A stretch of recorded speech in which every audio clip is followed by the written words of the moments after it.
When did the women see Jesus, and who are these women? It was Mary, the mother of Jesus, Mary, the mother of John, but I don't think it was Mary Magdalene. And there was other women there. Now, where were they running from? They hurrying back from? From the tomb, okay? So where did they first see Jesus? According to Matthew. This is the group of women that's returning from the tomb, huh? Now they were somewhere between the tomb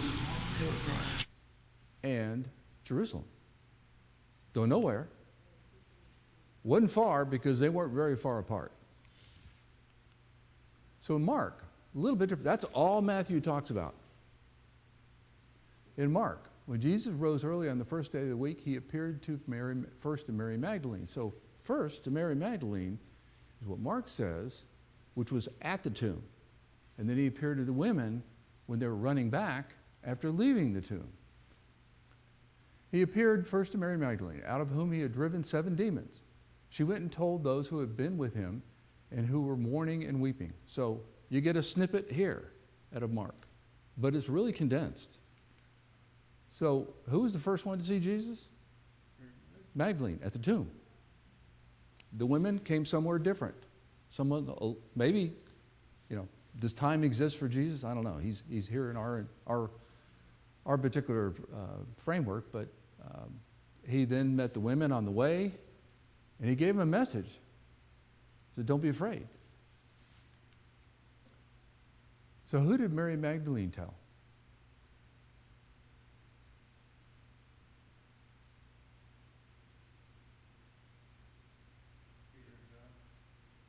Possibly Peter and John.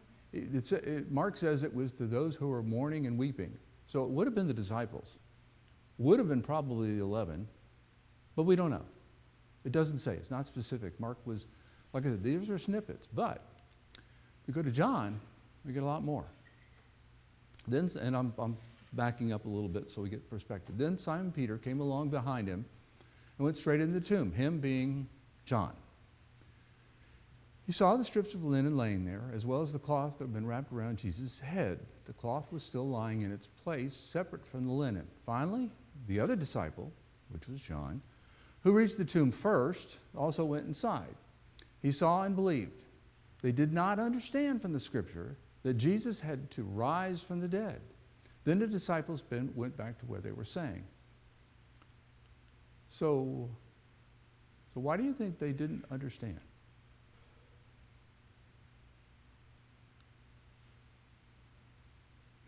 the Holy Spirit. They weren't filled with the Holy Spirit. For 3 years, he's trying to get what through their heads. And he failed. They didn't listen. They didn't listen. They didn't understand. Why? What was in their head that caused them where they couldn't get it? Was it ages and generations of an earthly king?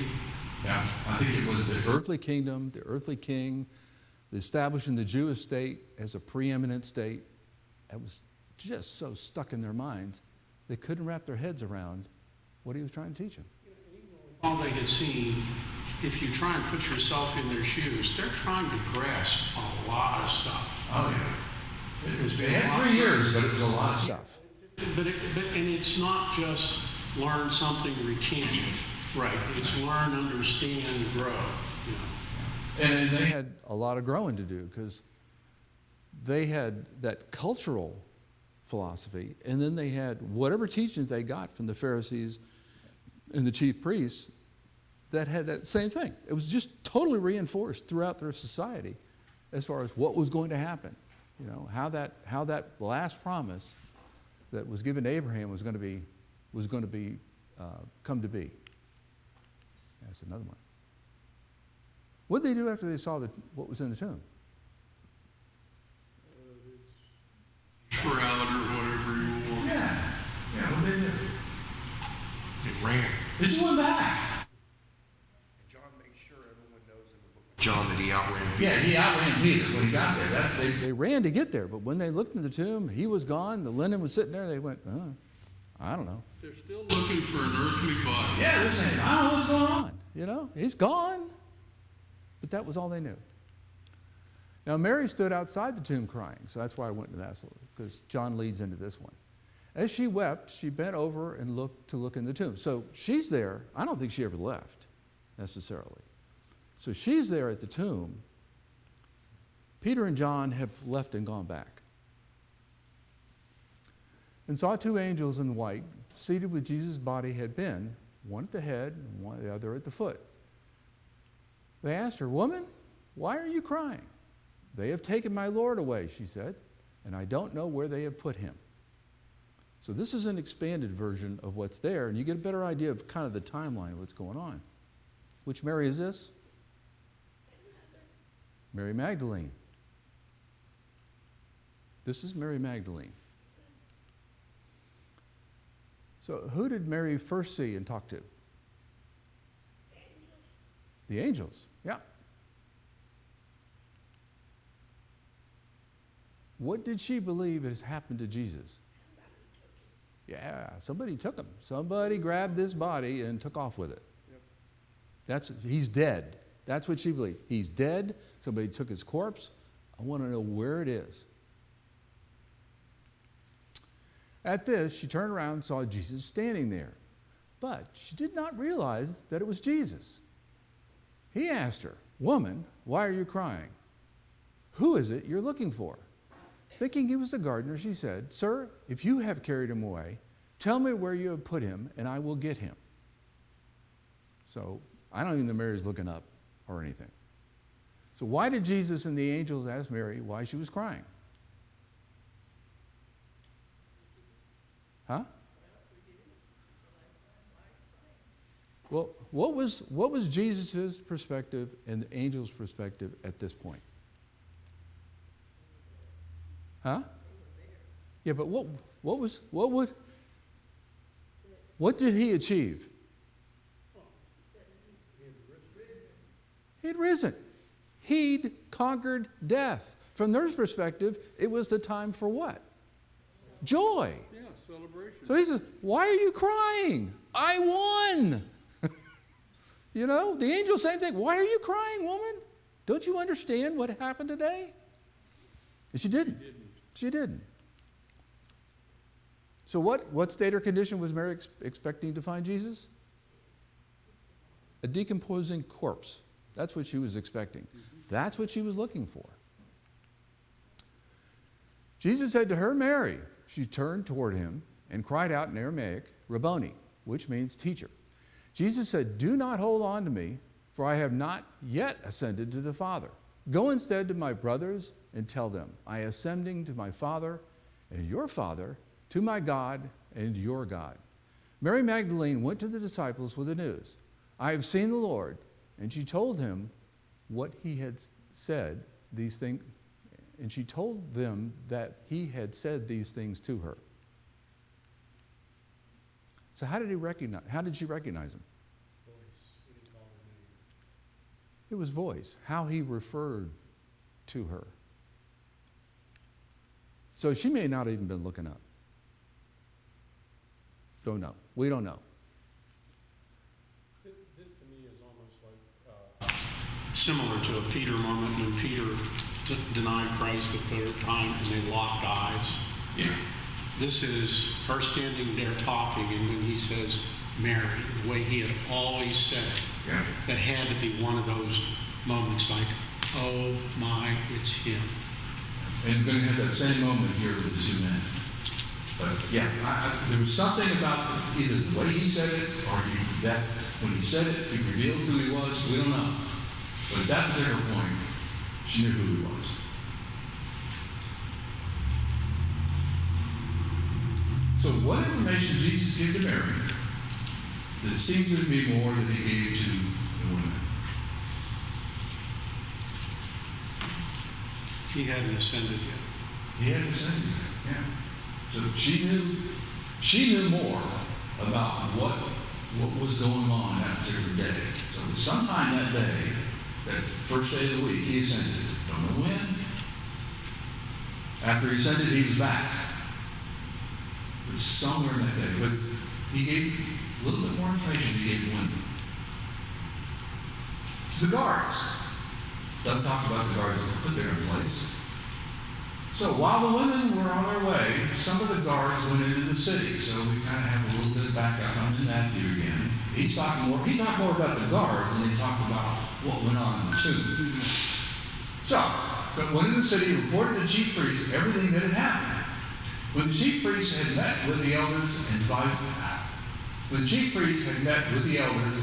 a plan, they gave the soldiers a large sum of money, telling them, "You are to say, his disciples came during the night and stole him away while they were asleep. If this report gets to the governor, we will satisfy him and keep you out of trouble." So the soldiers took the money and did as they were instructed. And this story has been widely circulated among the Jews to this very day. So remember, Matthew was writing also to the Jewish mind. So it kind of makes sense. Matthew, and he really told the whole story behind the guards. It's really only in Matthew. So how probable is the chief priest could make good on that promise?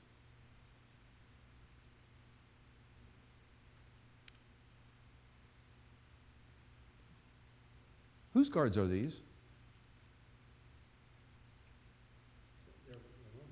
They're Roman guards. So their promise here is, if this report gets to the governor, we will satisfy him and keep you out of trouble. So they said, if it gets to the governor. They just told him to spread the story around to everybody. They paid him money to do it. You think it's going to get to the governor? Yeah. Yeah, probably is.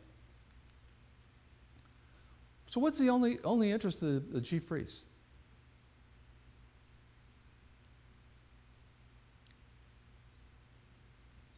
Get this story out there that his body was stolen. He didn't rise. His body's been stolen. It was the disciples that did it. Okay. Something further to say, no, he's not the Messiah. No, you can't believe in him. You gotta put all this aside because they stole his body. And he's got the room. Yeah.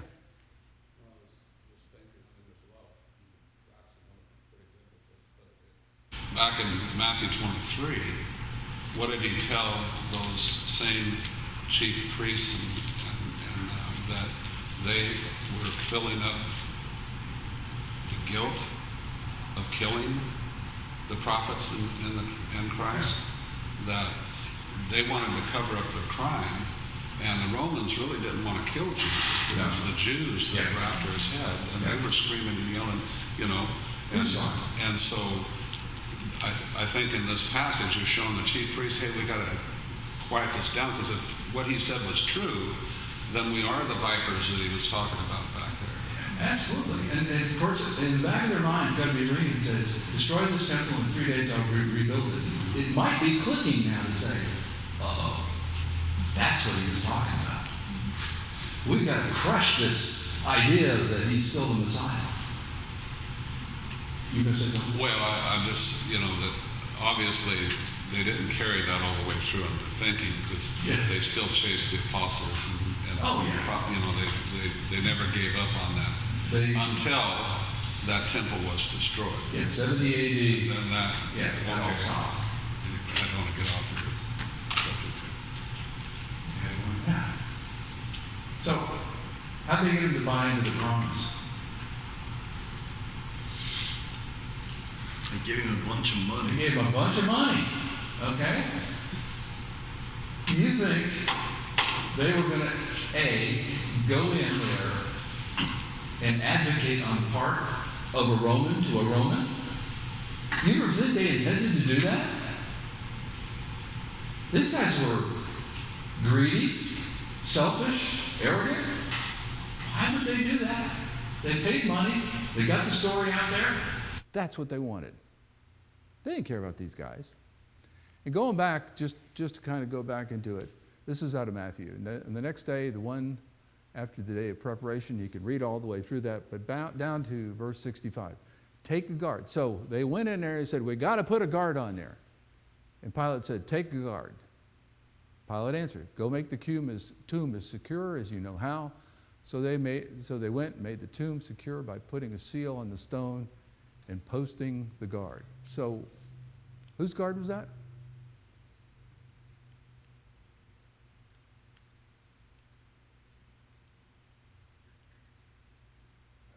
It was that of Pilate's. They had their own guards. They could have gone ahead and posted their own guards, right? The fact that they had to go to Pilate to get a guard meant it had to be one of Pilate's Roman soldiers as the guard. So it's a Roman soldier that Pilate had said, take him as a guard. What's the penalty for not doing your job as a guard? Yeah, it usually was death. So, no, yeah, you don't have to worry about tomorrow. You may not have to worry about this evening. So what was ridiculous about the story of stealing the body? It's a Roman guard. How adept are Roman guards at fighting? How well armed are Roman guards? How ridiculous is this story? It's absurd. Okay, Jesus appears to the two men. This is one out of Mark. Mark, and I think Matthew, but Luke goes into it in a lot of detail. So Mark. Afterward, Jesus appeared in a different form to two of them who were walking in the country. They returned, reported the rest, but they did not believe in them either. This is about the two men.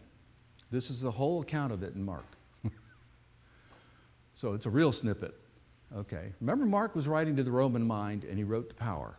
So you can kind of understand why Mark's kind of brief. So how much insight do we get from Mark? Hardly any. Hardly any. Luke. Now that same day, two of them were going to a village called Emmaus, about 7 miles from Jerusalem. They were talking with each other about everything that had happened. As they talked and discussed these things with each other, Jesus himself came up and walked along with them. But they were kept from recognizing him. What other situation do we have where they were kept from recognizing Jesus? I mean, we've got a bunch, but one of the first situations he had. When he was back up in Galilee, went home, they tried to throw him off a cliff, and he walked through the crowd, and they didn't know who he was. So this happened before. So who are these two men part of? It says two of them. Two of what? The first verse, verse 13. These are two of the disciples. Not the 11, but these were two of the disciples. These were two of the ones that had stayed with him through thick and thin, evidently. We don't know who they are. We have the name of one, but we don't have the name of the other one. So how long of a walk would it most likely have been from Jerusalem to Emmaus?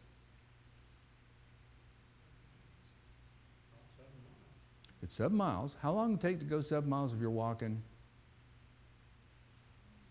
You're not going to be walking fast. Huh? 30-minute mile, probably. It might be a 30-minute mile. Yeah, about 2 miles an hour. So you're going to be about 3.5 hours, right? It's a long walk. 8 miles in 4 hours, pretty much. Yeah. 3.5, 4 hours. You know, if you're slogging through sand and stuff like that. Although the Roman Empire was known for aqueducts and roads. So the road's going to be probably pretty good. You know, it's not like walking through sand. Can you imagine walking through sand for 7 miles? And my calves would be killing me. So it's not a bad walk in the road, but it's still a pretty good long walk. Who or what were these two men discussing? What happened? Yeah, crucifixion. All that went on, all that the chief priests did, and everything like that. These were disciples. These were men who believed in Jesus. And they're talking about all these things that these dirty, rotten chief priests and scribes and Pharisees had done. So how did they become witnesses?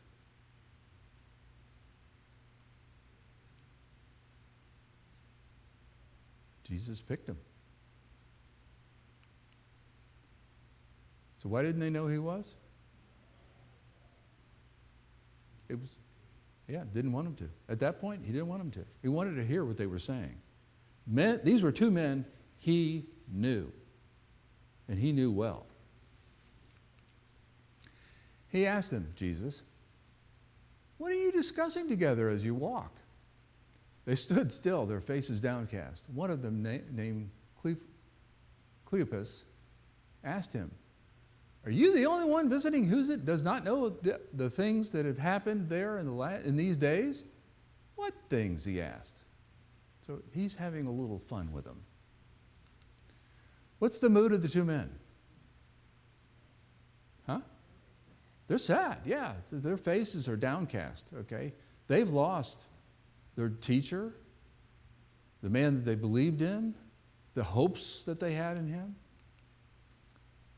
So, how did he enliven the conversation? It's kind of like this. So, what's going on? They went, are you kidding me? You don't know what's going on? You're coming from Jerusalem. You don't know what happened? About Jesus of Nazareth, they replied. He was a prophet, powerful in the word and deed before God and all the people. The chief priests and our rulers handed him over to be sentenced to death, and they crucified him. But we had hoped that he was the one who was going to redeem Israel. And what more, it is the third day since all this took place. In addition, some of our women amazed us. They went to the tomb early this morning. They didn't find his body. They came and told us they had seen a vision of angels who said he was alive.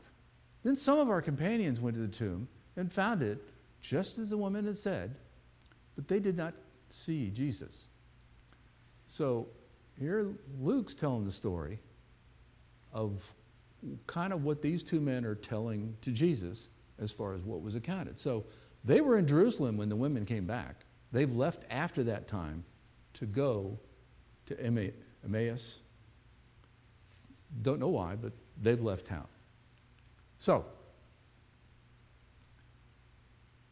why did they leave out the account of what happened that they were sharing with Jesus? What did they leave out of the account?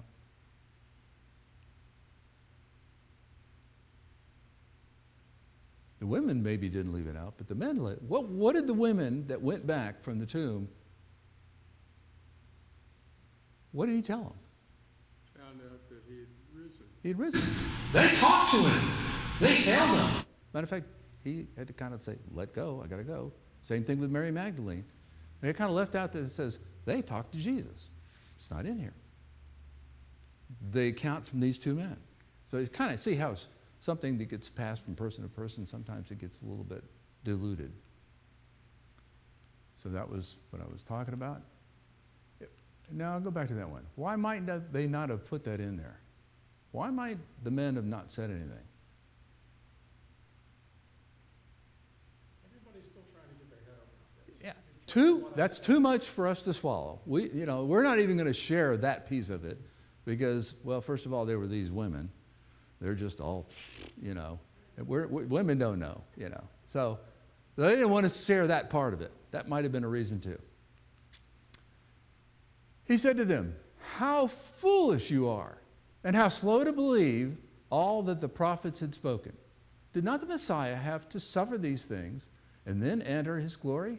And beginning with Moses and all the prophets, he explained to them what he had said in all the scriptures concerning himself.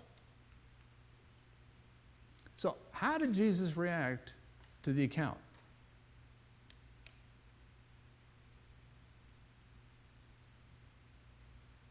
You're a bunch of knuckleheads. Okay? What's wrong with you? And again, they left out of the account the fact that he was there and he was alive. It's kind of like, oh, come on. This is it. And You're leaving it out. You're leaving the big part out. Yeah. You're leaving it out. So, how long do you think it took Jesus to explain what they had? They got 3.5 hours to 4 hours of it, didn't they? He's going through all of that. It took Doug and I, what did it take us to go through? a year to go through all the Old Testament scripture that talked about Jesus and everything. So and we had an hour. so it took us 52 hours to go through it. And he goes through it in 4 hours. But he goes through, hey, this is what's out of Isaiah. This is what's out of Zechariah. This is what's out of Psalms. This is what's out of Proverbs. This is what's out of Malachi. All those things where he says, don't you? This is what this meant. Oh, by the way, I've been talking to you about this for the last 3 years. As they approached the village to which they were going, Jesus continued on as if he was going farther. But they urged him strongly, stay with us, for it is nearly evening. The day is almost over. So he went in to stay with them. When he was at the table with them, he took bread, gave thanks, broke it, and began to give it to them. Then their eyes were opened, and they recognized him, and he disappeared from their sight.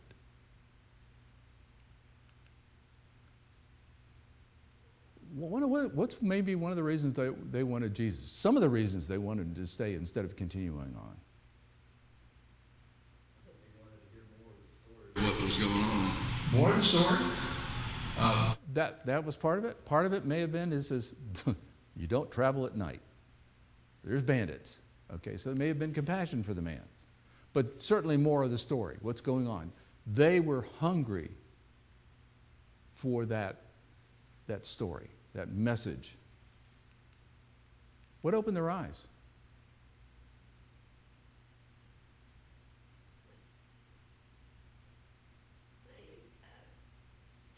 And gave thanks and broke it. Yep. The way he did The prayer and the breaking the bread, it clicked. Now, that may have been at the point where also Jesus really revealed it, allowed them to understand who he was. Because he didn't up until this point. So what did Jesus do? He just disappeared. You imagine sitting there, you're talking to the guy, you've been talking to him for 4 hours, you're sitting at the table, you're looking at him, and he just disappears. I'd have passed out.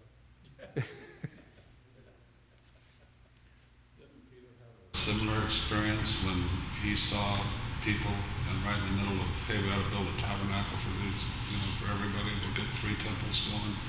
And then right in the middle of that, they disappeared. Remember, he's talking to Jesus, and then Moses and... okay, yeah. The family would have been like... Not a transformation. Or Moses, was it Moses and Abraham, wasn't it? Yeah, Moses and Abraham. And, the cloud came down, and it went away, and Jesus was the only one. He says, this is my son whom I will please. So it's kind of like, okay. But, they just, they appeared. That had to be the first part. Second part is they recognized who they were. Don't know how. And the third part was they just disappeared also. So, yeah, he had a similar situation. But this one here, this would have spooked me for a while. This was something where you went, wow. They asked each other, were not our hearts burning within us while he talked with us on the road and opened the scripture to us? They got up, returned at once to Jerusalem. So it's night, and they're traveling back 7 miles at night. There they found the 11 and those with them assembled together and saying, it is true. The Lord has risen and has appeared to Simon. Then the two told what had happened on the way and how Jesus was recognized by them when he broke the bread. So why were their hearts burning? What did he say that caused that kind of reaction?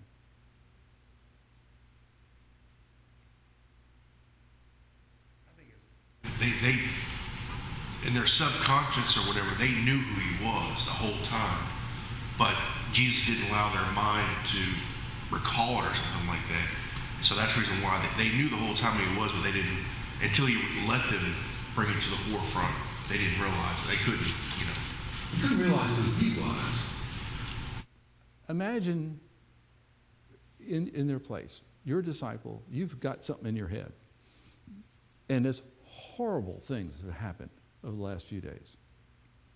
They killed, tortured to death the man that you've been following. your life, as you expected it to go, is totally in shreds. And so from your perspective, this is just horrible. It's horrible this ever happened. What did he explain to him? It happened just the way it was supposed to. That would cause my heart to burn if somebody says, you know, I looked at something, I said, this is horrible, this is awful, this never should have happened, or like that. And somebody explained to me, it happened just the way it was planned. It happened the way it was always supposed to happen. And all the scriptures that reinforce that this is the way it was supposed to happen. Yes, sir. Just a short time before that he thought there was going to be a physical kingdom, so much so that, you know, he picked up a sword and chopped the guy's ear off, and that his idea of that kingdom, and then all of a sudden he denies that he ever knew Jesus 3 times, that he, now all of a sudden his heart, how would you feel? What? Yeah. Everything that was supposed to happen, happened. Even when he told Peter, he says, you're going to deny me 3 times for the cock crows. And like that. And of course, the 3rd time at that particular point when the cock crows, Peter recognizes it happened. It happened exactly the way he said it was going to happen. And so these 2 men have now just been told everything happened the way it was supposed to. And here I am. The way it was supposed to happen. My kingdom's come. So what did they do as a result of the understanding they gained? I bet it didn't take them 4 hours to get back there, did it? Okay, they went back, they went walking there and they were looking down and them like that and kind of listening. Boy, when they got this message, they turned around, their heads were up and they were running.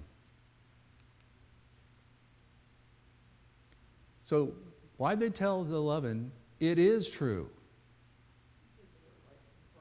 Women. Yeah. Like they The women were just told you that he's alive? It's true. He is alive. Who are the 11? Who are the 11? The disciples. It's broader, but it's the ones who will become the apostles. Jesus appears to the 11. This is about my last section. Okay. So in Mark, we're going to get another snippet. Later, Jesus appeared to the 11 as they were eating. He rebuked them for their lack of faith and for their stubborn refusal to believe those who had seen him after he had risen. So after being told by the women and then the 2 men of saying to live in Jesus, what did the 11 think of what they'd been told? Nah, can't be. Thomas didn't believe it. No. Well, Thomas didn't believe it when he wasn't there with the 11, but they've been told by the women, they've been told by Mary, they've been told by these 2 men who they know very well, and they're still blowing it off. So why did Jesus appear to the 11?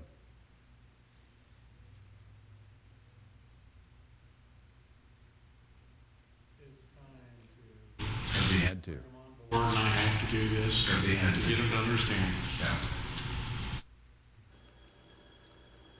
On the evening of that first day of the week, this is out of John, when the disciples were together with the doors locked for the fear of the Jewish leaders, Jesus came and stood among them and said, "Peace be with you." After he said this, he showed them his hands and his side. The disciples were overjoyed when they saw the Lord. What day is this? Sunday. Huh? It's a Sunday. Sunday. Yeah. It's evening, kind of could be from the Jewish calendar considered to be Monday, because if it's after 6, it's the next day. So what was the state of mind for the disciples, the 11?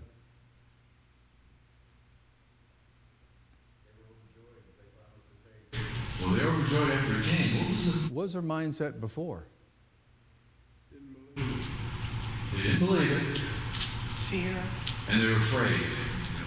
They were afraid what the Jewish leadership was going to do to them, so they drew a line. How did Jesus join them? He just appeared.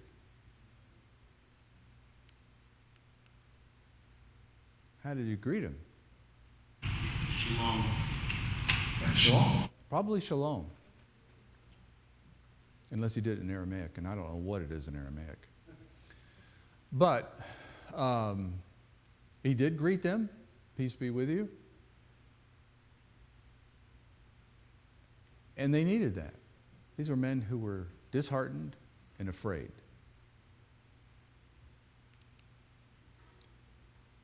At first, did they believe? Okay, here's the holes in my hands, there's a hole in my feet, there's a hole in my side.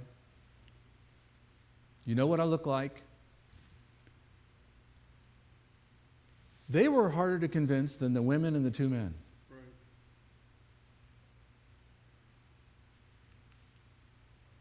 So how did their mood change? Mickey already said that. They were overjoyed. They finally believed.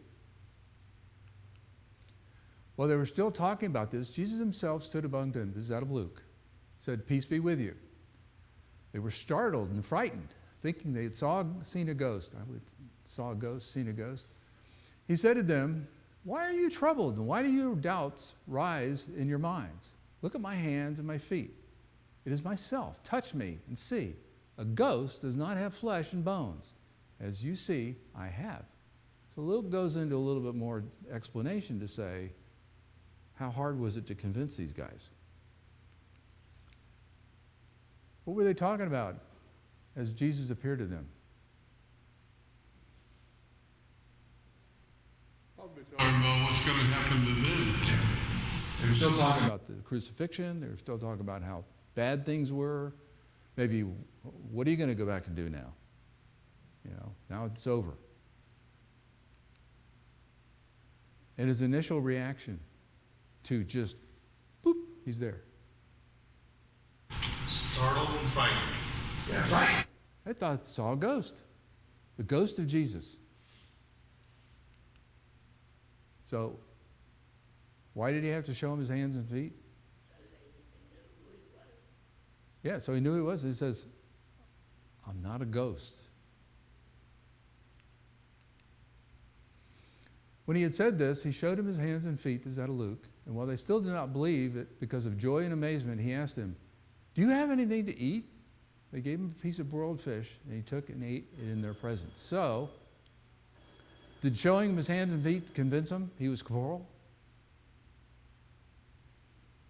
Not totally. He ate something. So he ate something to show that he was indeed corporal. You want to pick up with this? Next week is his new message. Because we just had the second bell.